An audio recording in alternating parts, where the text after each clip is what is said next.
Welcome to Try Not to Overthink It, where we explore the intricate landscape of mental health, well-being, and everyday life. I'm RJ.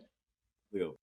Join us as we dive into insightful conversations, share expert perspectives, and personal stories that shed light on the various dimensions of mental wellness.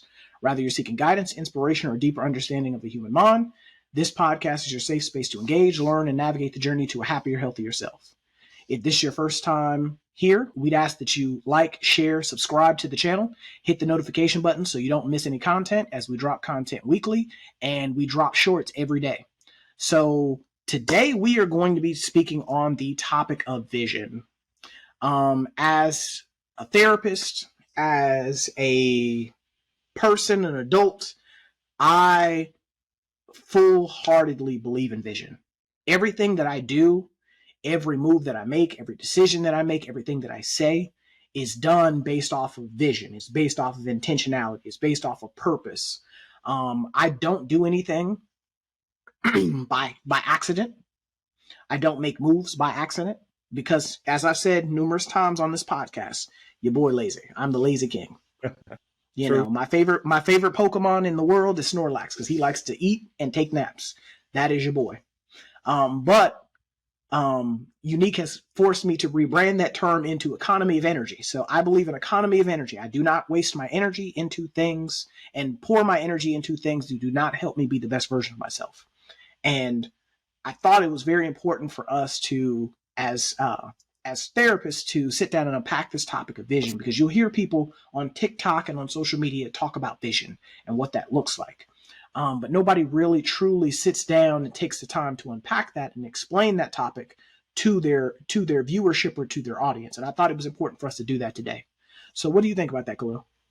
Well, the reason why I wanted to do this topic as well is because being a therapist, you're constantly, especially when you start getting into the private practice realm, you're constantly rebranding yourself, right? You're constantly trying to get a mission statement or a vision statement accomplished for your business, right?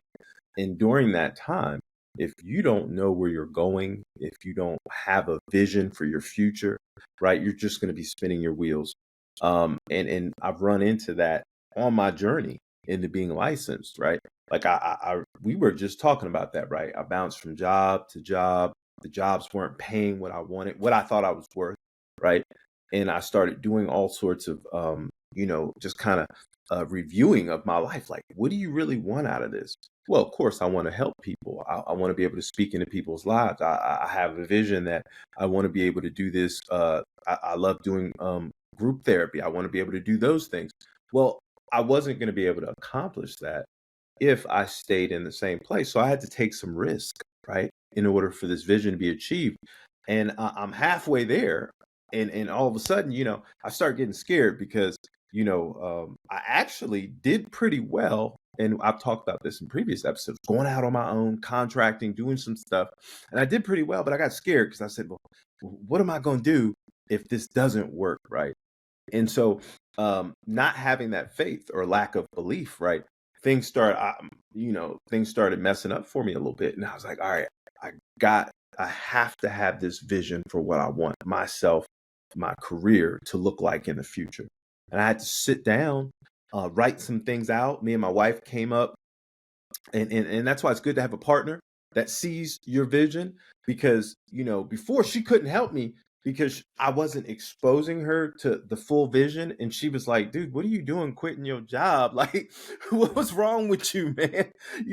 And I had to sit down and explain to her my vision. And once I did that, she was able to see a lot clearer. And she was able to see, and that's what vision is, right? That clarity, right? So she was able to see it, and she was able to support me in it. And like, we had to work as a couple on those things. And actually, it helped me be able to see some of the stuff that was irrational that I was thinking, and sit down and actually break it down properly. All right. Like, all right, if I'm paying these certain amount of bills with this amount of money right now, that means I need to save a certain amount in order to be able to eventually open my own office or buy new equipment for my private practice, different things I needed to do, and to be able to allocate certain funds, certain places, right? And having another person who was supporting my vision, she was able to help me do that. She was able to help me purchase my Mac computer I use for my teletherapy, right? She was able to Mm-hmm. help me do some things. And we use it as a tax write-off because it's for my business, right? Yeah. Um, Things happened once my vision had some clarity, and my belief strengthened in my vision. And I'm at the place right now where I'm making this transition, and my faith isn't wavering as much as it used to. I used to get scared when the bills would pile up, and I'd be like, man, because when you work in contract, you work by that job, by the amount of clients you get, by the amount of contracts you get. If you don't get any, you don't get paid. Ask any contractor, whether it be construction, whether it be some sort of sales business contract work, they go through the same thing, and your faith can't waver. And so vision is important in any aspect because we're marketing ourselves as human beings regardless. It don't matter the job, the industry, whatever you're doing, you need to have a vision for what you want your future to look like. Absolutely. I mean, I think for me, it, like I agree with everything you just said. I think that it's exceedingly important that, like you said, that you sat down and you carved out where you envision yourself going. And then set those benchmarks for yourself. Like a lot of people, like I tell my clients all the time, you know, goals are like climbing a ladder. You have your long-term goal at the top, and then where you are at the bottom of the ladder, and then you have the incremental goals that lead up to the overall arcing overall goal that you're hoping to achieve. By Mhm. sitting down, by you and your wife sitting down and being able to map out where you were wanting to go, the things you needed to do, where you envision yourself being. That's what made it that much easier for you to achieve your vision Yeah. versus just, chaotically just moving forward without really having a plan in place. And having that framework, having that guidance, having that support is very important. I think that for a lot of us, we do not necessarily always have the support system necessary to be the best versions of ourselves. Right. And that impacts us in being able to reach that next level because it's much, and I have this conversation with my clients all the time in the clinic. It is much more difficult to manage everything that comes along with you and being at this particular point where you're in the hospital, in the clinic with me, when you're doing it by yourself versus when you got a team behind you. Just Right. imagine how much easier it is to lift 100 pounds when it's 4 people versus just you by yourself. Yeah. So when you are, tackling something such as your dreams, your ambitions, your goals, like where you see yourself, when you have that support system where you have those things that are keeping you focused on what you're supposed to be doing, it becomes that much easier. And having that partner in your life who believes in your vision, I think is what will help most people get to that next level because life gets hard. It does. Life gets hard. Things happen. Life be life, and sometimes, as people like to say, things aren't always going to go the way you dream that they were going to go or that you had in your mind that they were going to go. And that's where having that support system to be there and be like, you got this. I believe in you. We're not giving up. Is a beautiful thing to hear about. I think that it's exceedingly important.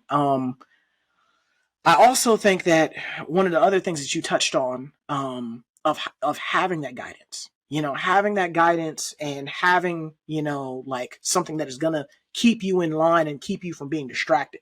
I'm a Right. person that my mind's racing a million miles an hour all the time.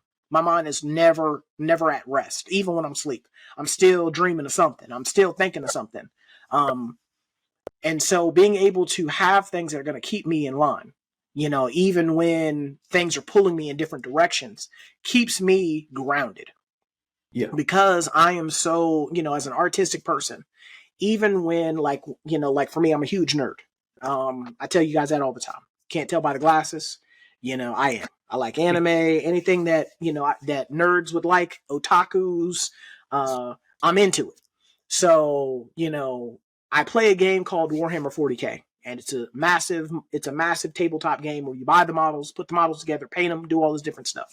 So for me, I when I first got into the game, it was just a lot.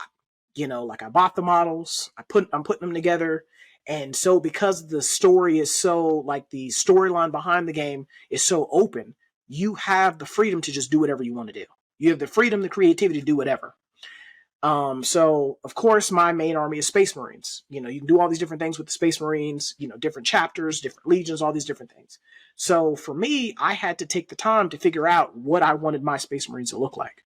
By sitting down and taking the time to map it out, it made it go from, I had a vision for it.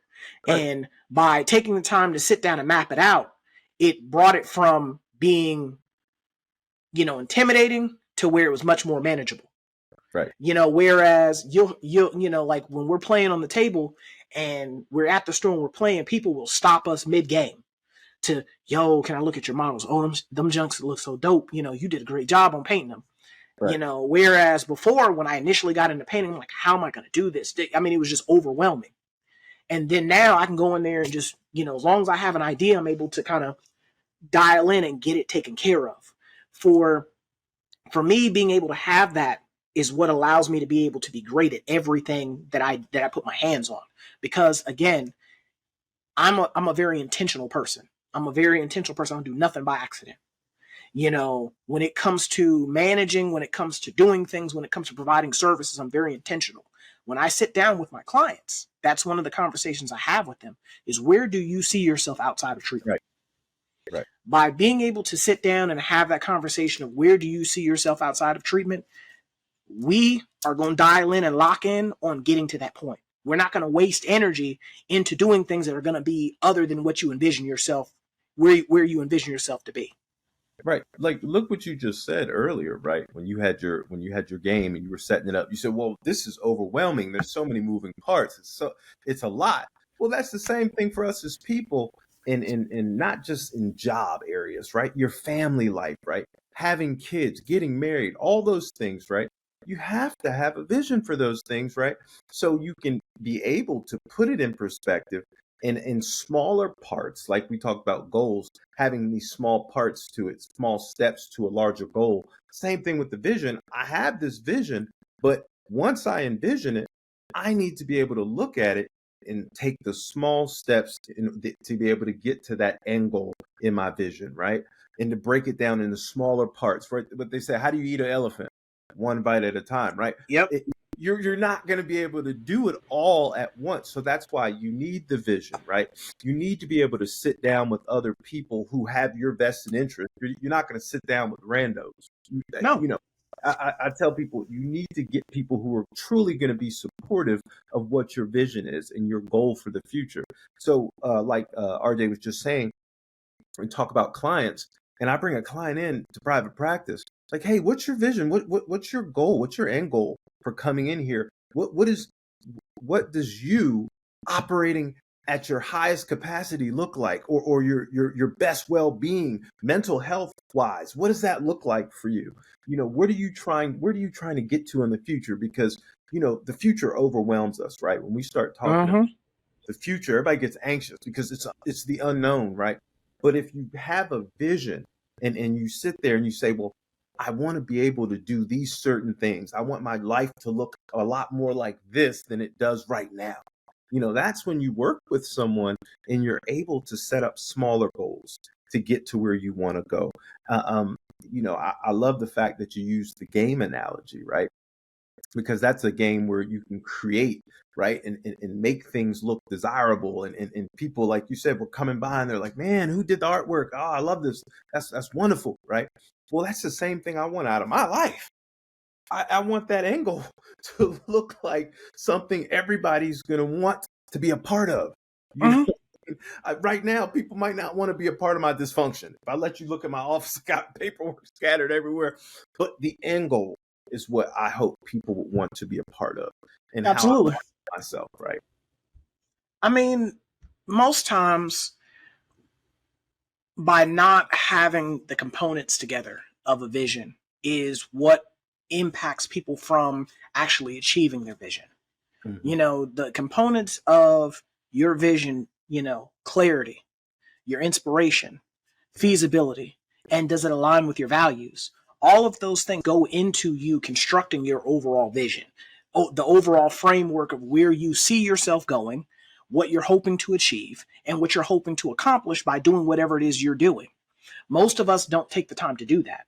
And I Right. mean, that's where, as I said before, intentionality has to come into place. There has to be intentionality has to be a major focus in regards to what you are hoping to do so that you are not wasting your time, you are wasting your energy. Time is a finite resource. And I tell Yes. my clients this all the time. Time is a finite resource. From the moment you come into this world out of your mother, your Mhm. clock is ticking. Boom. I don't, my time ain't free and my time ain't cheap. And so, with my time not being free and it not being cheap, I do not invest my time into things that do not add and multiply into my life. Right. And so, when you take the time to carve out and really dial into a vision, you have to look at clarity. Yeah. It should be clear and easy to understand, and without Concise. any confusion, any vagueness. You should have a clear, like Khalil said, a clear mission statement, what you are looking to do. The Right. inspiration, it should be aspirational, inspiring other people along with yourself to strive to be greater than what they already are. Right. Most of us don't do that. And I'm a bad person about that. I was like that as well. When I was younger, I would just do things for the sake of doing things, not really Mhm. understanding why I was doing them. As I Right. got older, I started to recognize, what was I doing when I did that? Why did I do that? Why was I hanging out with that particular person? Or why was I engaging in this particular activity? When I started to like be more intentional about the things that I was doing and the things I was investing my time in, you started to recognize that there were certain inspirations or certain aspirations that I had. And so that is where inspiration comes in. Feasibility. Is Mhm. it realistic for me to be able to achieve this? Right. Right. It has to be realistic. I can't say, hey, I want to be a 7 foot tall NBA player, and me being me, I'm average height. I'm not even 6 feet tall. I think I'm Right. 5'9". So there's no way tomorrow that I'm gonna be in without some sort of surgery. There's no way I'm gonna be a 7 foot tall basketball player. There's just no way. So having a feasible goal that is realistic, that is measurable, that is quantifiable, that I can continue to keep track of over time, that's a big part of it as well. Yeah. And lastly, does it align with your values?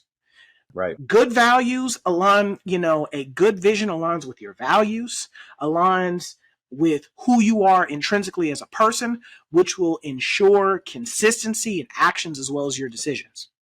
Right. For me personally, the things that truly align with my values, those are going to be things that I show up to do every single time.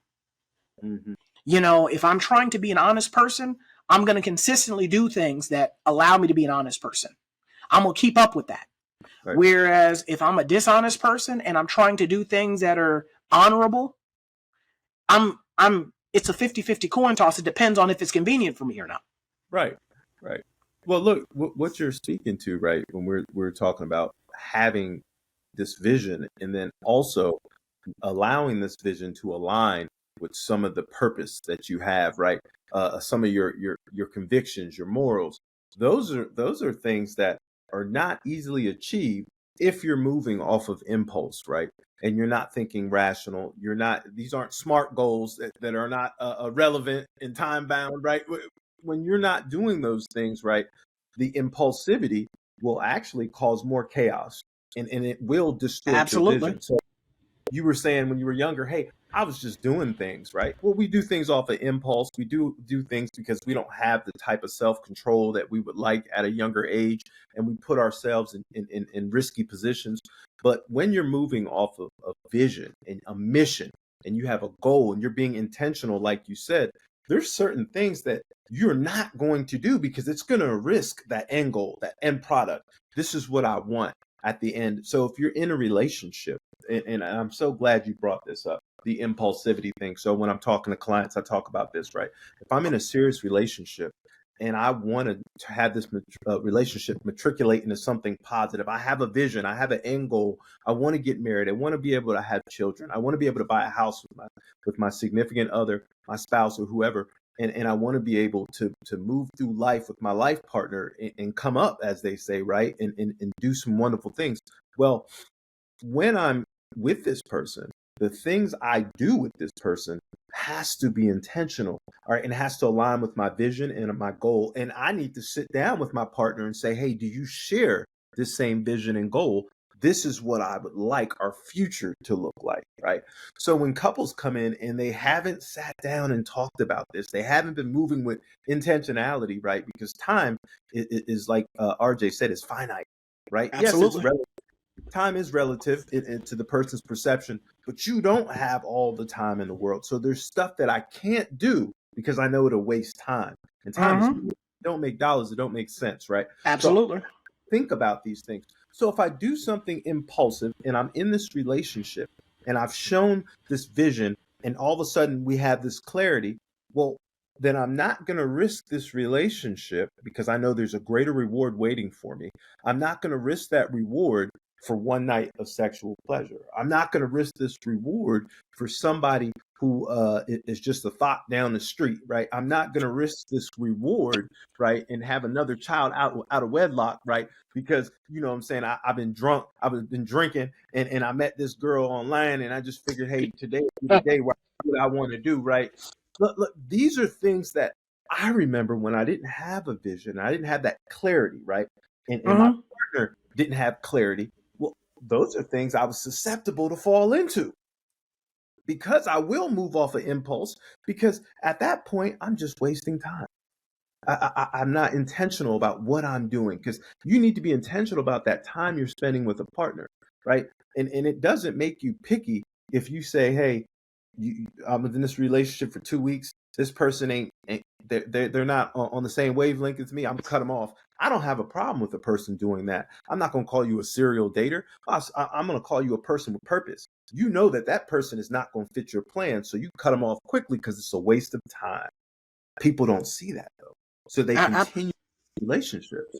absolutely. I mean, and you know, there were a couple things that you just said that I mean, we are on the same wavelength about. I mean, because even you know, I mean, for me as a man, as I've gotten older, as I'm matriculated from boy to teenager to man, you know, I had to start doing some things like self reflection.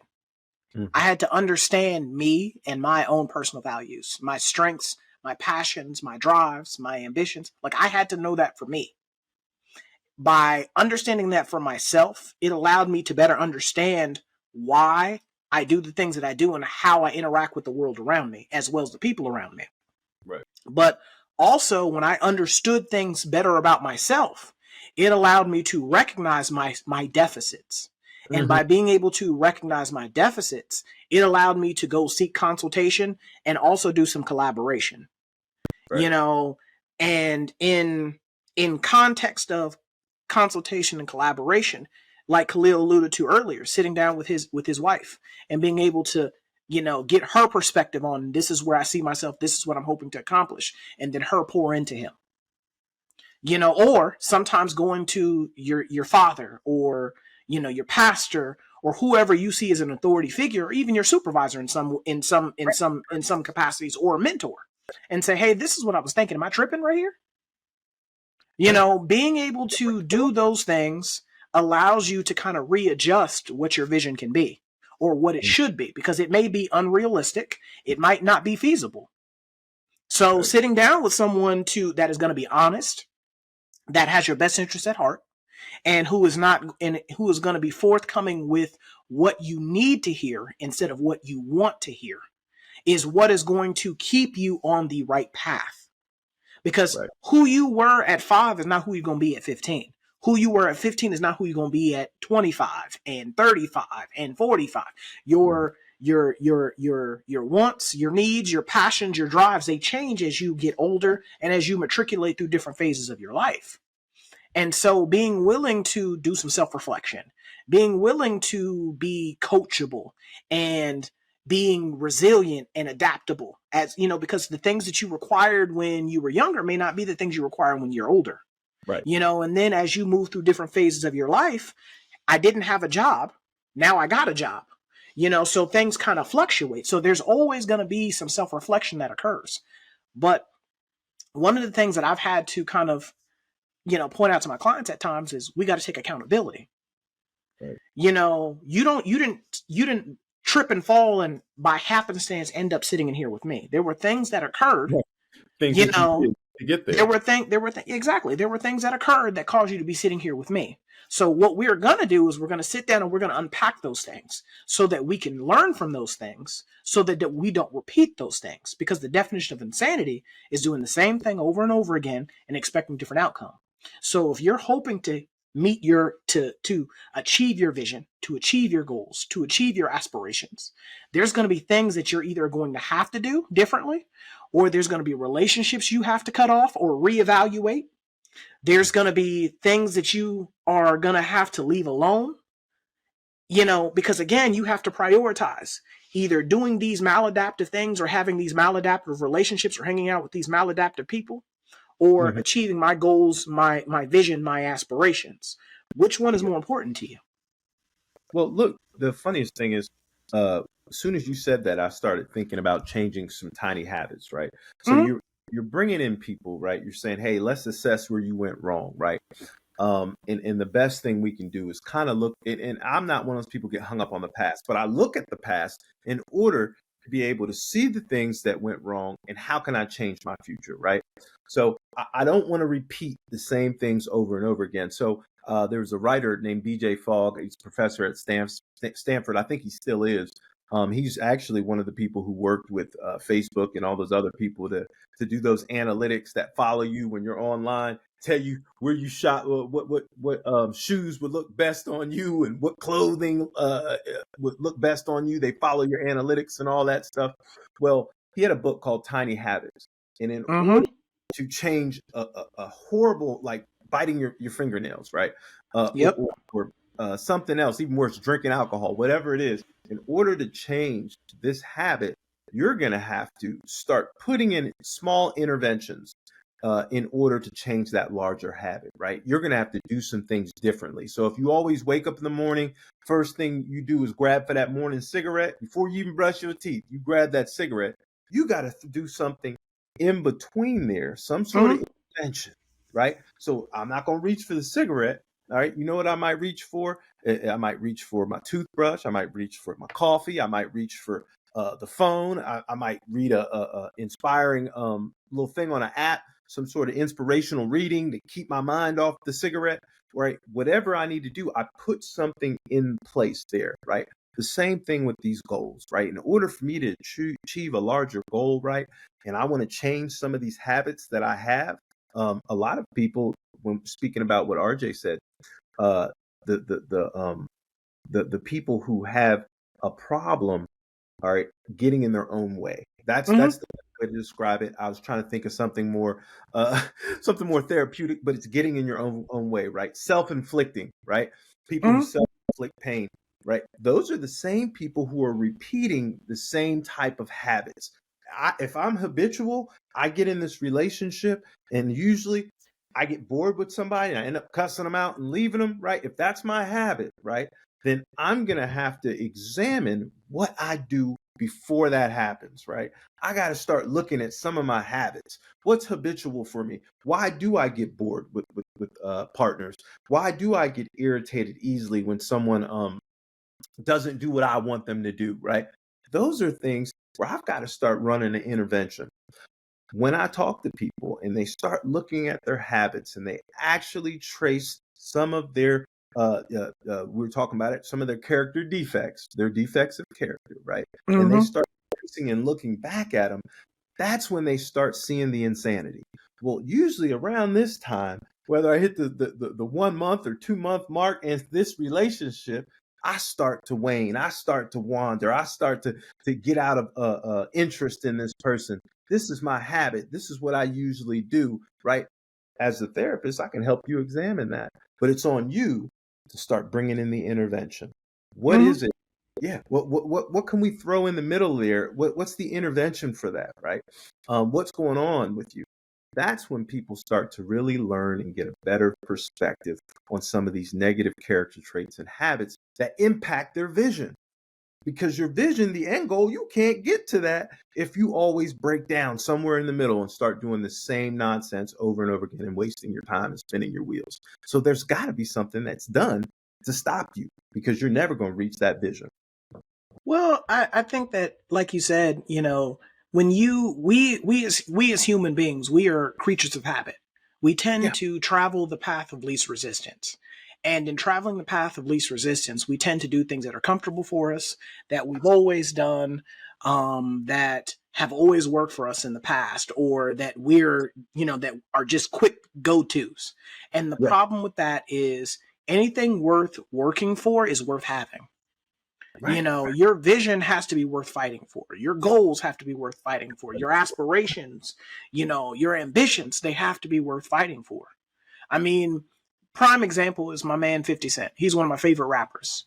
His very first big commercial albums, Get Rich or Die Trying. Mm-hmm. The title of the album said it all. I'm gonna either get rich or I'm gonna die trying.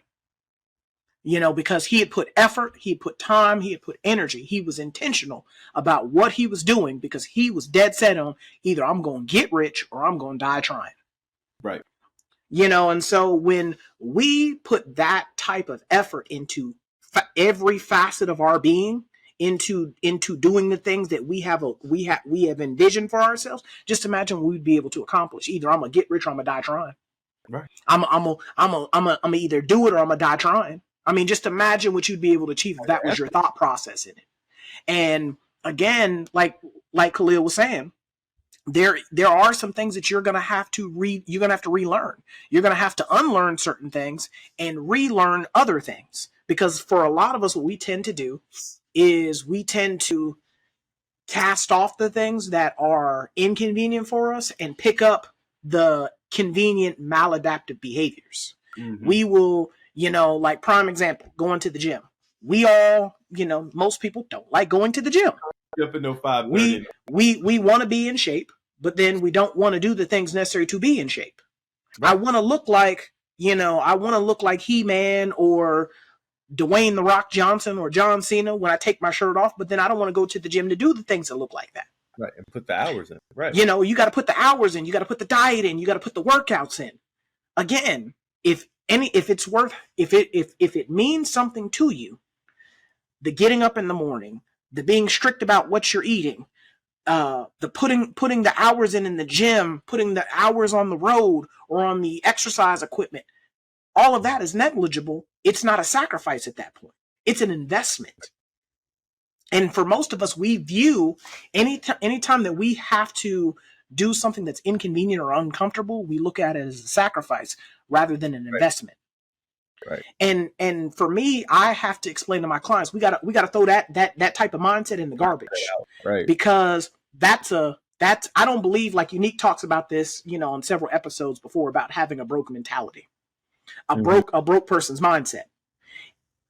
A broke person's mindset, a broke person's mentality will see anything that is inconvenient for you, anything that that is not gonna get you there quick, right, as as an inconvenience or a bother. And again, that's fine if that's what you want to do, but that's not gonna help you get to where you want to be, where you need to be. And so, like I've had to tell my clients, if you see it as an inconvenience or a nuisance, you ain't ready. Right. You ain't ready, because if God was to bless you with it right now and you're not willing to work for it, you're not willing to grind for it, you're not willing to sacrifice for it, you wouldn't know what to do with it if He was just bless it to you right now. You give it away, because you see it with a lot of people, right? The people who win the lottery, right? Well, there's so many documentaries on this, and it's a popular topic, but it really shouldn't be, because if you got 1.5 million, if you got 1 billion, why are you broke? Right? NFL players, basketball players, right? You're running around with a $30 million contract. How did you lose all that money? Because you weren't ready for it. You know what I mean? Absolutely. The people, especially when sports heroes, like people who put in all that work and effort in the gym, it starts to bring me back to something, right? You were making impulsive decisions when you got that money, because you weren't prepared mentally. You weren't prepared financially. You weren't mature enough to handle that type of income, and you didn't have the right people around you. Absolutely. Every episode, it ends up coming up about who's around you. What type of people are you surrounding yourself with, right? When we talk about this vision, if I have a vision, I want to be an NBA basketball player, I need to surround myself with professionals I know I'm gonna need an agent. I know I'm gonna need a business manager because I've already seen how people blow their money. People make bad decisions. People get drunk. Like Henry Ruggs, we're in Alabama, so yeah, I'm gonna quote that. You get drunk, high, you get in a car wreck, you kill somebody, right? These are decisions that you're making that impact your vision. Because I'm pretty Yep. sure he had a vision of him playing in the NFL for a long time. Yeah. For And now he's not. and now he's not. You know, and not. I'm not knocking him because trust me, I've made horrible decisions, right?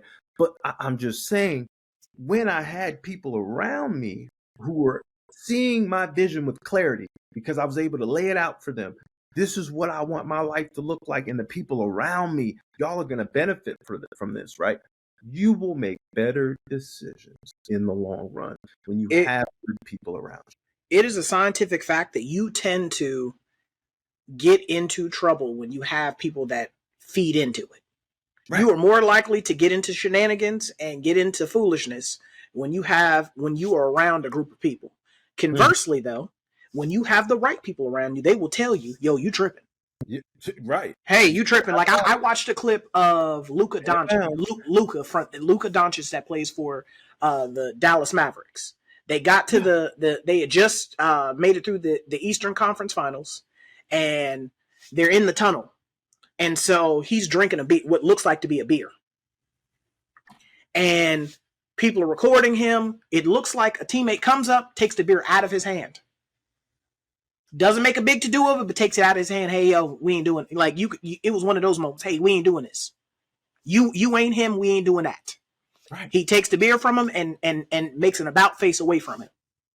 You know, when people recognize the dream and people see the vision and they see the anointing that is on you, Yeah.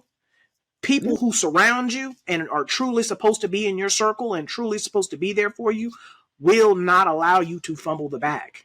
Right. They're not gonna let you slip up. They're not going to let you destroy yourself or mess up what is for you.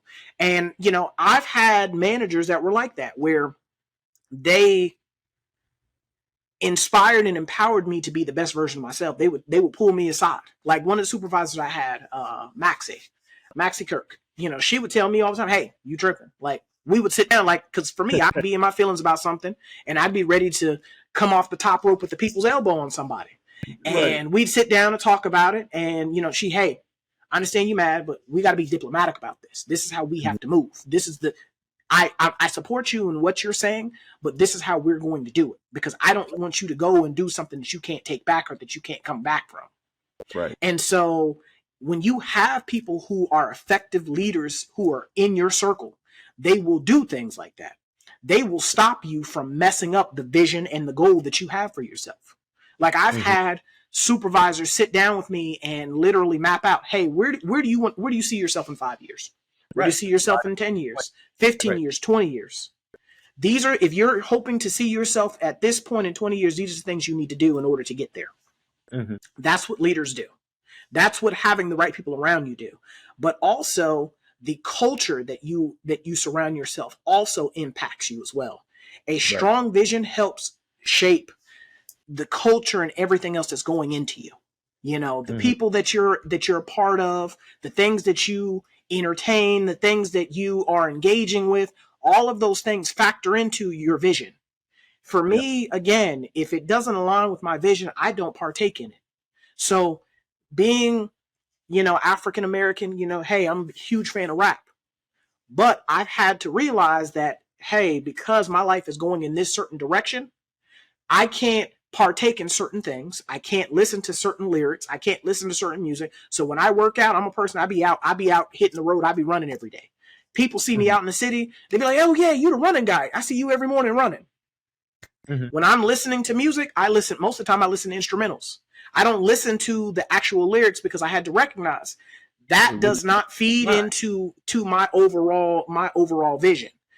Now, the music keeps me focused. It keeps me on beat. It keeps me, in a rhythm and on cadence so I can, knock out my workouts or whatever. But I had to realize that certain music, certain lyrics, the way, certain people spoke or the words that they used was affecting how I responded and how I felt about certain things. Yeah, how you react to situations, right? Exactly, because again, that was a part of my culture. That was a part of how I grew up. That was a part of things that I was exposed to, and those things started to affect how I vision things and what I wanted.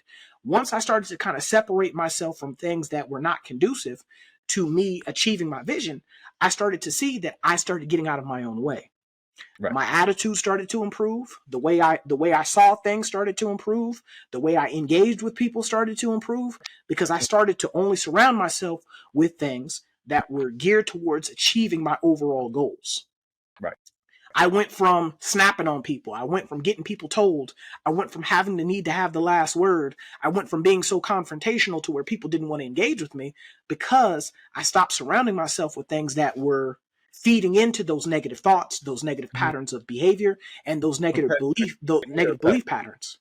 Yeah, perpetuates the stereotype. Like Absolutely. angry black man, anything I snap on you, and that's not. I talk to a lot of African Americans, even ones that are not, highly educated or have been in and out of prison. They don't want to do that. That's not No. their goal. Most people have some sort of vision for their future, and it's Mm-hmm. not time bars.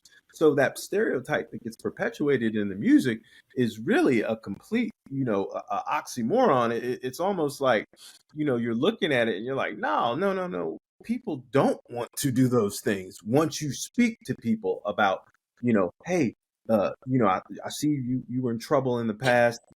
These certain things happen. Most people are going to tell you, I made a mistake. I was Yeah. listening to the wrong people. you know, that's not what I want to do with my future. That wasn't what I wanted to do. I was following with the crowd, and being a good leader. And I hope that a lot of people are listening to this, especially men and women. If you want to be a good leader, right, you have to be able to judge objectively what's going on around you, right? Absolutely. You've got to be able to make decisions, right, that are going to be beneficial for you, your family, your team, whoever's around you, right? Whatever, if it's a business or if it's just, regardless, an associate that's with you. If you're a leader, you're going to have to move with a certain level of an intentionality, right? Like if I'm leading a team, I need to know where we're going. I need to have a vision, right? If I'm a follower, then somebody else has a vision that's laid out for me. And matter of fact, their vision for you might be that, you know what? You're worthless anyway. I don't mind risking you. You're a pawn in the game. I might Absolutely. put you out there, Mm-hmm. hey, go do this little work for me, bro. I got you, right? Or regardless, or even if it's like I said, in a professional aspect, right?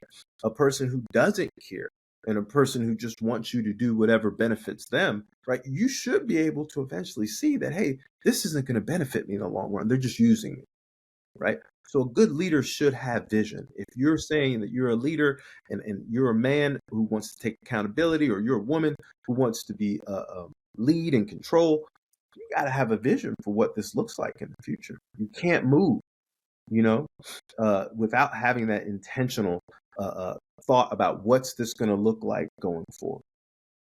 I mean, that's where, again, a person that is moving intentionally, a person that is on their purpose and is doing the things that God has created them to do, they will always be able to see, the best in everyone. Hmm. They'll always be able to do that. I mean, even in the darkest room, they'll be able to see the light in a person. You know, and a person that is truly meant to be in your circle will be able to bring the best out of you no matter the situation. Right. I firmly believe in that. I'm the type of person that, especially now that I manage people and I manage more people than I did before. Um, I try to always seek the good in somebody. No matter how much they mess up, no matter what they mess up, I would try to seek the good in them, Hmm. because, always harping on the bad, for some people, that's all they've ever experienced is someone always harping on the bad. No one's ever pouring into them. They're Right. an empty cup for all points and purposes. Nobody's ever poured any type of knowledge, any type of time, any type of effort into them. And so for me, a lot of times just taking the time to find out what somebody's vision is, find out what their goals are, what their life objectives are, Mhm. allows me to be better at reaching them and being able to mentor and being able to nurture them into being the better version of themselves, the best version of themselves. And for some Right. people, just taking a little time, a lot of times is enough to get them over that hump and get them to that next level. I think that, for me, that's where, I had that good mentorship. I had that good mentorship when I was younger, that now as an adult, I understand things better. I Right. understand things more. And which allows me to be able to move more with a purpose and more, more focused than I did before. Because again, like I said, I'm only as good, and I've said this in our mindfulness minutes, I'm only as successful as the people that I have around me. Right. And I intent. can't surround myself with bums and hope to be successful. Because Right. what can a bum teach me? How to be a bum too? Iron Right. sharpens iron and steel sharpens steel. Diamond shaped diamonds. That's what Right. happens. You have to surround yourself with the people who are going in the direction you want to go. Like Unique talked about this on several episodes about when she decided it was time for her to get married. It's time for her to settle down. It's time to get married. She started Mhm. surrounding herself with married people Right. Who have because goals again, that they that she had. Right. yes, they had reached the point she was hoping to go to. And so by sitting down and being mentored and being surrounded by people that are at the point she was hoping to go to, guess what? It made it that much easier for her to transition into that phase of her life. And so when you look at vision such as that, you surround yourself, you seek out the people who are at the point you want to be in. So like when you look at people like, Elon Musk or Jeff Bezos, you're an entrepreneur. Start studying the things that they did in order to get to where they're at. Right. You don't have to do it step by step by step of what they did because, again, most successful entrepreneurs had a lot of failures. Right. A Right. lot of failures. There were a lot of businesses they may have started that failed, that went bankrupt, that went belly up, that lost them a lot of money. But their belief in their vision, their belief in their goals, their belief in themselves, the investment of time, effort, and energy in themselves is what eventually allowed them to hit that next level, to catch that second wind, if you will. Well, look And at Musk and SpaceX. How long it took him to really get off, the ground, and now mhm. it's it's it's rivaling other space centers, and what I and mean. It's almost crazy, and it's amazing. yeah, and that's because he didn't allow anything to come in between him and his vision. He didn't Right. allow to come in between anything, but he didn't allow anything to come in between his goals. Yeah. You have to be that determined that you're not going to fail. You got to Hmm. believe in you when nobody else believes in you. Because not everyone's going to believe in your dream. Not everyone's going to see your vision. And I mean, I personally have had to learn that myself. That even people closest to you won't believe in your dream and can't see your vision. But as long as you individually, singularly believe in your dream and can see your vision, eventually you'll inspire other people to see your dream and believe in your vision. Yeah. And then you'll start to have people, opportunities that otherwise wouldn't have coming your way because again, you're doing the things necessary to get the things that you need to get. Well, I think that's a good example of vision because, when you talk about 20 some odd years ago, I remember when I first heard that Elon Musk was trying to build his own space center and launch his own rocket ship and send up astronauts. This was, I mean, probably it's like 2004, 2006 or something, about 20 years ago. And when I first heard it, and I remember thinking to myself, yeah, he's crazy, but he had a vision. You know what I'm saying? And like you said about 50, right? Get rich or die trying. This man had a vision. He was going to send a space. He was going to send a rocket up to the moon, regardless. To Mm-hmm. Mars, moon, wherever he was going to do it regardless or die trying. He was literally going to put in a lot of his resources to get this done because he had this vision. And so now we see that he's achieved the vision. Matter of fact, just recently, they were talking about using him to go help the Boeing space liner that's up there right now, Mm-hmm. right? People don't do that if you're not respected. They Yeah. wouldn't even suggest that if it was some tomfoolery, right? this is Well, I mean, what happens is people start to recognize your greatness. People start to recognize that. And that's what happens when you are, life has a way of, when you are moving on purpose and you are moving on purpose, you are moving with intention, and you are, on track with your vision, and you are lined up the way you're supposed to be lined up. Life has a way of getting out of your way. And right. people will start to recognize, like, oh shit,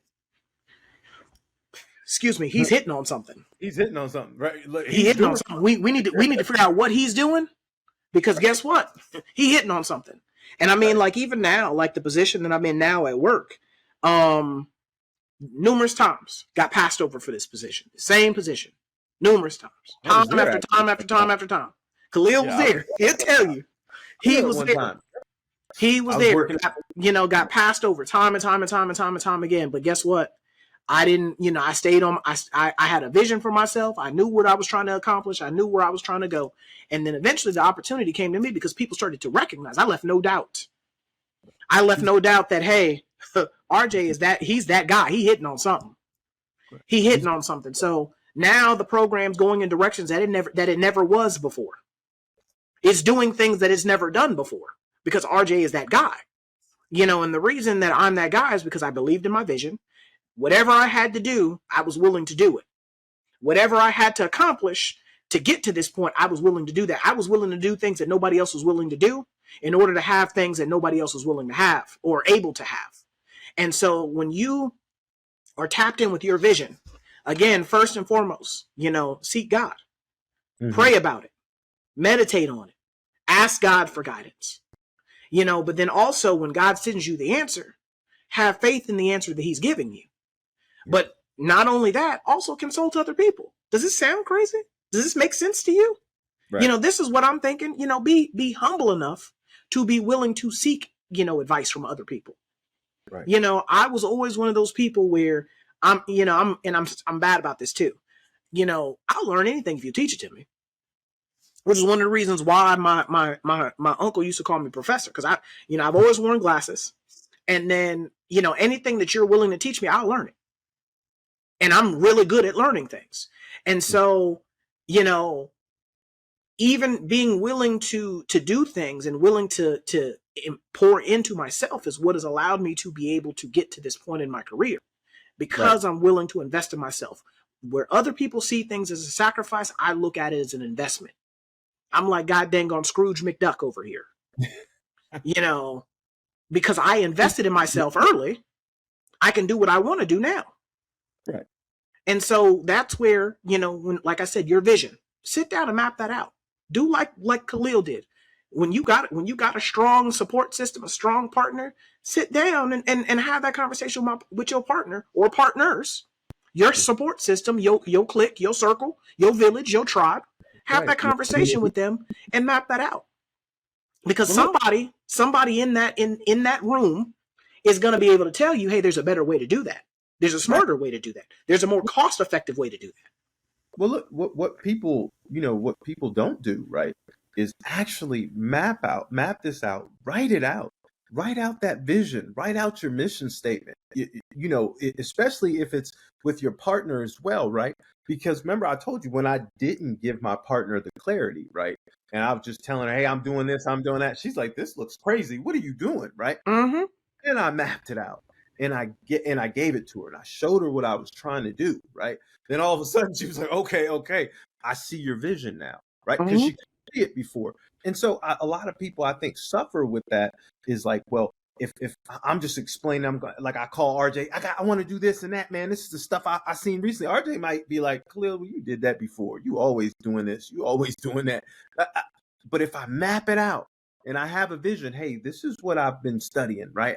I've looked at the analytics on this. This is what I could do to be able to get to this next step. And then my end goal is this. And I explain it to him with some clarity and he can see it.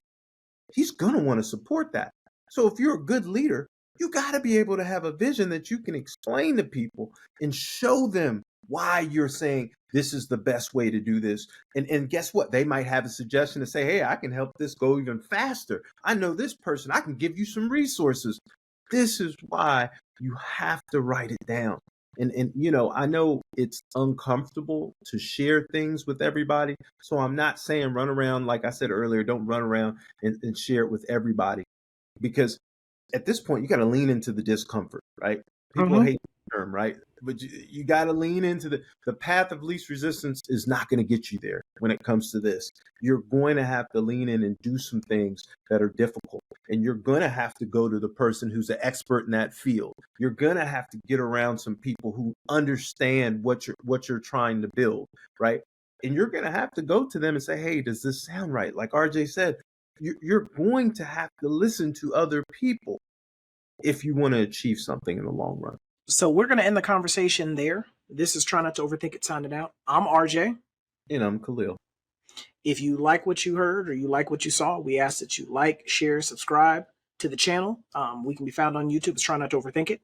We drop content weekly, new episodes every week, mindfulness minutes every day. Again, you know, if you're a part of the tribe, we thank you for your support. We thank you for your time, your effort, your energy, because every little bit helps and it helps us grow. We love you guys. But again, if you like what you heard, like what you saw, we ask that you like, share, subscribe to the channel, because every little bit helps us grow and helps us get these messages out to an even bigger audience. If you would prefer to listen to us instead of watch us, I don't know why you would, because we're good looking people. I know I'm gorgeous, so you know I'm gorgeous around here. So if you would prefer to listen to us rather than watch us, we can be found on Apple Podcasts, Google Podcasts, Spotify, Anchor, Audible, pretty much everywhere you can get your audio file, we can be located. But this is us signing out. One more thing. If you have not followed us on Instagram or on TikTok, please follow us there as well. The links will be down below because we drop content there daily as well. We drop mindfulness minutes on both TikTok and on Instagram, and then we also little snippets from the episodes. We also preview them there as well. So this is us signing out, and we will catch you guys next time. Peace.